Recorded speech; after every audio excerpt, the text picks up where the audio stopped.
York to the world. Subscribe now to the Hot 97 YouTube channel. It's Ebro in the Morning with Laura Stiles and Rosenberg. It's Ebro, Laura Rosenberg. Ebro in the Morning, what's happening? Tiffany Cabàn repping Queens on today because we got to dig into, and we've been texting behind the scenes. We've covered this a little on Ebro in the Morning, but things going on at Rikers, which has been a hellhole to say the least for many, many years, which is why people have wanted it shut down. But over this last year, 12 people have died due to mismanagement, COVID safety issues, just it being a shit show, if you will. Tiffany, thanks for joining the program. No, thanks for having me. And now the number is 13. Another 13. person died 2 days ago. So what's happening, Tiffany? Because all I see is every time I turn on the news, it's a mess. What exactly is changed? What's different? What's new? What's happening? It is beyond a humanitarian crisis. Like if we saw this happening in another country, we would not hesitate to be like, no, these are crimes against humanity. These are war crimes. But I do want to preface it by putting things into like a little bit of a wider context until we dig into it. Like, we do a lot of zooming in on individuals and these things that they may or may not have done that caused harm. And we tend to view that in a silo. But the reality is that when you zoom out, we're struggling, right? Our Black and brown communities are consistently starved of resources that, quite frankly, our government puts into whiter, wealthier communities. Mm-hmm. And instead we get over policing instead of resources. And we shouldn't pretend that our communities don't have to fight harder for opportunities for success. And then a pandemic hits and these problems get a lot worse. So we're already over policing and throwing people on Rikers Island because they're poor, because they have mental health issues, because they're struggling with drug use, all of these different systemic racist problems, right? I was a public defender for over 7 years and heard and saw horrific things. And I can tell you it is exponentially worse in this moment. And the last thing that I want to preface it with is to remind people who is on Rikers. Rikers is a jail. It's not a prison.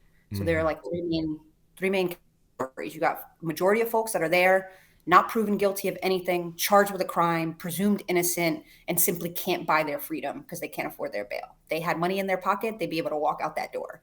Right. And that's real.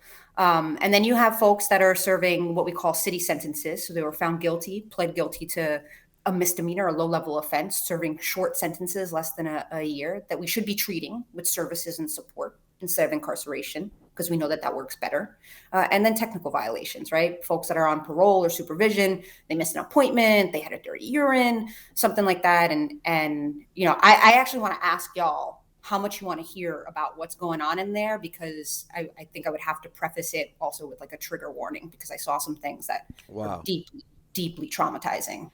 No, I think on this program we get into it, so yeah, you could preface it. I think our audience, most of the Hot 97 audience, has either been to Rikers themselves, or has a family member that has been through there. Like, that's how frequently people in New York who are Black and brown have had interactions with Rikers Island.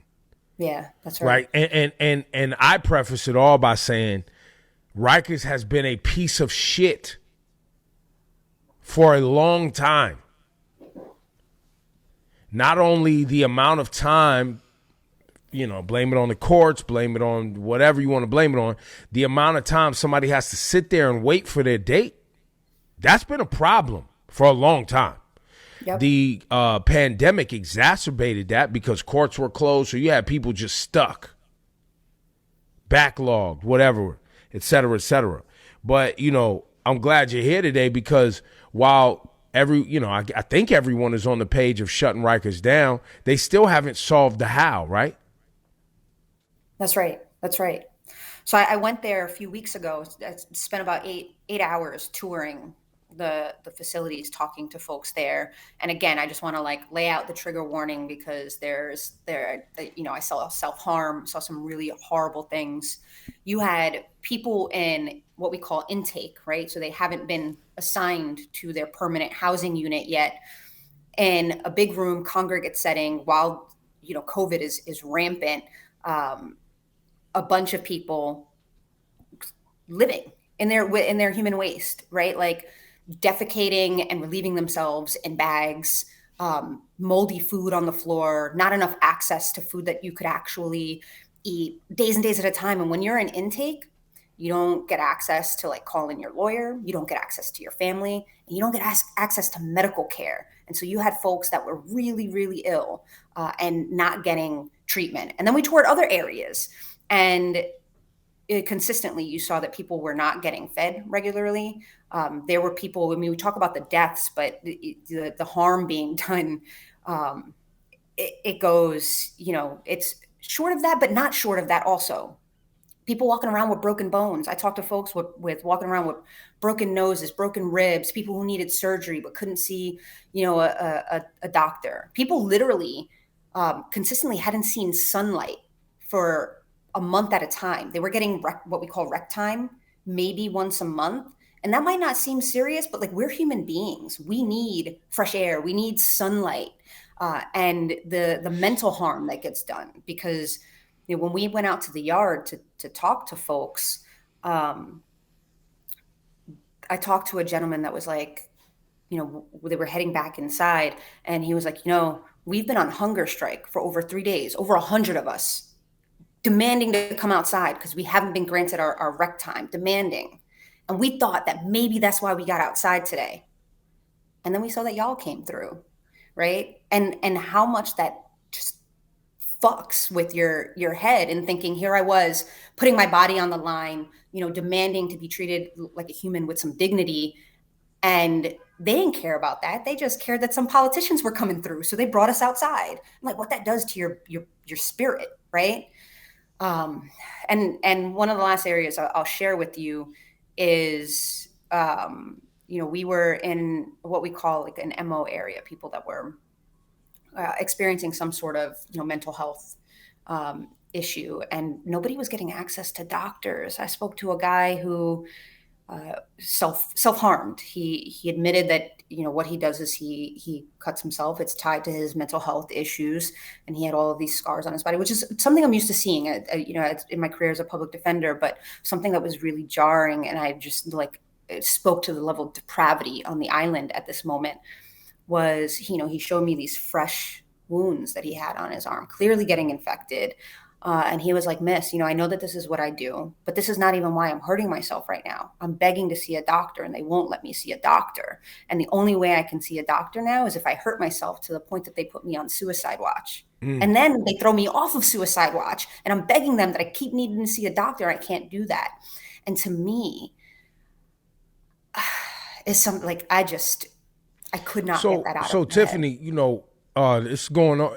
You know, I know people are outraged, and rightfully so, and I'm glad that's happening, right? And I'm glad the whole shut Rikers thing down and blaming the institution and the mayor, and I'm for all of that. I also want to point out, though, this is the American prison system. I have a family member who recently just got out of Fed time. He's over 70 years old, okay? He was in so much pain, and this is at the federal level. He had I don't know what it's called, but it's like 1 in 1,000 people get it at his age. And they say people commit suicide from something a nerve issue in his brain that causes so much pain. He wasn't able to get it dealt with until he got out of, and this is federal prison. Mm-hmm. Prison, like long term. He wasn't even able to get the surgery until 2 weeks ago when he got out. This is going on around the entire country of prison systems. When's the last time somebody went down and looked at what goes on in Angola, down in Louisiana, in the deep, deep South? You had Yo Gotti and Jay-Z suing, what was the prison institution in Memphis, or right outside of Memphis, Tennessee, right? Like, when you go around the nation, some states get it right. Some states and by right, I mean better than others. But what you're seeing at Rikers is indicative of what's going on in a lot of prisons around the country. And I'm glad we have people like yourself and other politicians that want to figure out how to improve what's happening. But the neglect of prisoners is a thing. Mm-hmm. the neglect of just humane conditions to serve your time is a thing. And then when you get put, let's say you get, you're in jail for something that doesn't have to do with a violent crime. It doesn't have any, you're in there with people who did some shit. Especially if you black and brown and you didn't get one of the nice resort, institutions where they got areas to walk around and it's all lavish and all that shit on the federal level. You get dumped in some places in America. This is a problem. It's been a problem, and I'm glad we're talking about it now. But I just wanted to add that context because it's fucking bad. And we get sold these lies that like this is also what's gonna make us safer. Because the reality is when I talk about the things and you talk about the things that folks inside are experiencing, you got to remember that 97% of the time, those folks are being dropped right back in their communities, deeply, deeply traumatized. And then what do you expect, right? And like, what are we doing to set up systems to support people? Because also, like, when I talk about zooming out, these are people. These are our loved ones. Like, yes, people that may or may not have done harm. And the other thing is like hurt people, but they're people we love, who love other people too, right? And those relationships actually are what put you on a path to be able to be safer, to be healthier. And on Rikers, for example, we spend $400,000 a year to lock somebody up on Rikers for a year. And when I tell you those three categories of people that are there, that's money that could be spent on housing, on mental health care, on all of these different things, right? And I just, tying it back to things that people can do, I can tell you that in the time that I have done, criminal justice reform advocacy and abolition work, this moment, something's happening. And I feel like I've been banging my head up against the wall for a long time, but this is a moment where I think people generally, like everyday people, the folks that listen to your show, other people, like there's some pressure to be put on to continue to see some results because we can see some of the movement to change some of these things. Now, over the last 10 years, the population of Rikers has been reduced by what, 50% or something?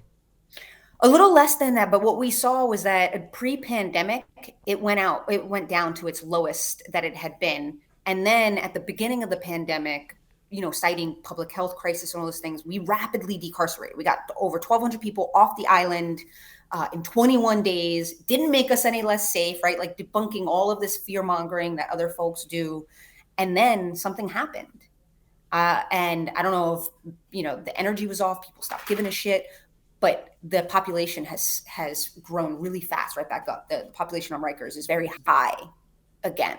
And, what we got to do is get people off the island. I think it's what you're pointing out is pre-pandemic, there was a lot of optimism and obviously, people, services and things were, I guess, and I'm using air quotes here, functioning to try to get to a place where, we are giving people the services to try to help them improve, right? I think what the pandemic did was exacerbate in all forms, if you look at it, as a society, exacerbated the worst of who we are, right? Not only because people get into a fear position and they just get like, yo, throw it away, fuck this, fuck that. I think as a society, what jail represents and what prisons around the country represent is laziness in many ways, where we discard human beings because they don't fit into society in ways that we want them to, or we don't have the tools to fix the damage that society has done to them. Or, you know what I'm saying? That's created the atmosphere for them to be right? humans. It's exactly what you're saying. We love personal responsibility narratives. We love to be like, this person needs to own their actions without taking into context that, we drop people in these environments and like literally deprivation breeds desperation. Right. It breeds more opportunities to do harm than to do good things or have access to good choices. Well, and that's what's happening right now is we're coming out of a period where we had an awakening dealing with this pandemic. We got to see how selfish and lazy and undisciplined we are as a society, which is why this thing is dragged on so long. We arguing over vaccines. We argued over masks. We argued over, all these things that should have been like, yo, let's come together and save some lives, right? Let's come together and help people who are vulnerable. Let's come together and help. But that's not who we are as a society too frequently. We want to be, right? This is who we want to be, the things we talk about. And a lot of people have hope to get there, but prison, jail, and all of this, you know, the real underbelly of who we are, when that skirt gets lifted up, you get to see what's going on. And Rikers is one of those things. That's a fact. So what happens next with the shutting down of Rikers, and how I mean, we're talking about 13 dead just this year at Rikers, when people are put in a position where they should not be dying at Rikers. What happens next? And nobody should be dying, period. But even on like a larger scale, in New York, we don't have the death penalty. We won't believe in it. We say it's cruel and unusual punishment. And it is insane that we are okay with sending people to Rikers knowing that doctors, medical professionals are saying, don't send them here because there's a real risk of death. We can't do it. So what comes next? It's like short and long-term goals, right? We have to take a multifaceted approach. It's not just one thing. It's a bunch of different things, but we can do it, right? Yes, we got to close Rikers. It's not going to happen tomorrow, but we got to get people off the island, and we have to create and put resources in the infrastructure that's going to support that. And we can do it. I don't want to hear that we can't, because we find money for all types of shit. Oh, we have the money. We can't find money for these things. We have the money. It's just whether or not it's going to get signed off and allocated to black and brown people whose society has thrown away. And you know what works? And it works immediately, and these people are ready to get to work. Violence interruption groups like, Cabàn and community capacity development reduces violence in our communities by upwards of 70% when we're resourcing. And we're putting people to work in their neighborhoods, in the most impacted places, the people who care about, it's their people who are dying, right? They care the most. Then there's like things that you wouldn't even think about. In Philly, for example, they gave grants, money, small homeowners to just fix up their homes. Crime went down in the first month by over 25%. NYCHA's dilapidated. Could you imagine what that would mean if we did some repairs in night? Like, all of these things are connected. Having a clean, healthy, safe space to live in, having access to mediation and being able to squash your beefs without guns or violence or whatever, having access to healthcare. We can do those things. But the things that people can do also help. Picking up the trash helps. We've been defunding sanitation. Like, it seems kind of crazy, but empirically proven, evidence-based, this stuff makes our communities safer and healthier. And the things that we have to do right now is, you got to make some phone calls. You got to call your Congress members, the mayor, the governor, your city council members, your incoming city council members. And like I said, this moment is different because I have never seen, we've been doing stuff where like state legislators are sitting up in arraignments right now across all of the boroughs. And I talked to my former colleagues that are public defenders, case after case, they're sending bail, sending more people to Rikers. Those legislators are sitting in the courtroom watching, all of a sudden people are going home, right? Like, this shit matters, and it's moving the needle some. And so we really, really have to keep the pressure on and say, this is what we demand. We don't demand half measures. We don't demand shuffling people around and sending them to upstate prisons to get them off of Rikers. Like, we need to get to the root, and we got to do better. And figure out intervention and ways to solve people actually spending real time behind bars. Yeah.